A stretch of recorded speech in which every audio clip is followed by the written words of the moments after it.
আওয়ামী লীগ নিষিদ্ধ হলেও কিছু আসে যায় না, কিন্তু সেটা যদি আইনগতভাবে না হয় এবং সেটার কনসিকুয়েন্স চিন্তা করে সরকারের পদক্ষেপ নেওয়া উচিত। এই সেটা কনসিকুয়েন্স যাতে আসলে কি হবে সেটাও এক লাইনে যদি একটু বলেন। তবে তার আগে এই আন্দোলনের মধ্যে, এই বিক্ষোভের সেটার মধ্যে আমরা কনসিকুয়েন্স দেখেছি। আপনাকে বলেছি, সেটা কনসিকুয়েন্স পড়বে নির্বাচনের হ্যাঁ, উপরে, এটা নির্বাচন বলেছেন। বানচালের উপরে। এখানে আওয়ামী লীগের কোনো পরিকল্পনা, আওয়ামী লীগের কোনো পাল্টা ষড়যন্ত্র কিছু কাজ করছে কিনা সেই ব্যাপারে একটু যদি বলেন। তবে তার আগে একটু এটা একটু বলবেন যে জসিমউদ্দিন রহমানী আনসারুল্লাহ বাংলা টিমের প্রধান, তিনিও ছিলেন এখানে, যিনি শীর্ষ জঙ্গি নেতা হিসেবে তাকে তার একটা তিনি জামিনেও আছেন আসলে। এটিকে আপনি হুম। কিভাবে দেখেন?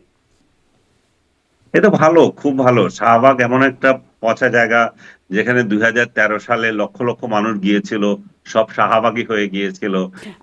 মানে আওয়ামী লীগের পাল্টা কোনো তাদের কোনো পরিকল্পনা বা তাদের কোনো ষড়যন্ত্র সে ব্যাপারে কোনো তথ্য আছে যে এরকম আমার যে তো করা মনে হয় হচ্ছে? না আওয়ামী লীগের এই মুহূর্তে এমন কোন পরিকল্পনা, এমন কোন শক্তি তারা প্রদর্শন করতে পারবে। কারণ তারা নিজে তো ঘর ছাড়া, তাই না? তাদের শক্তি প্রদর্শন করার জন্য টাইম লাগবে। তাদের সমর্থন নাই তা না।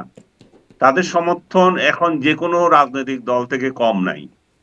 বিএনপির থেকেও তাদের যে জনপ্রিয়তা একেবারে শূন্যে নেমে গেছে তা না। তারা বাংলাদেশে যদি প্রধান দুইটি দল থাকে অবশ্যই সেটা বিএনপি আওয়ামী লীগই। প্যারালাল তারা এক ধরনের ক্ষমতা রাখে। কিন্তু এই মুহূর্তে তারা প্রশাসনিকভাবে দাঁড়ানোর মতো শক্তি নাই।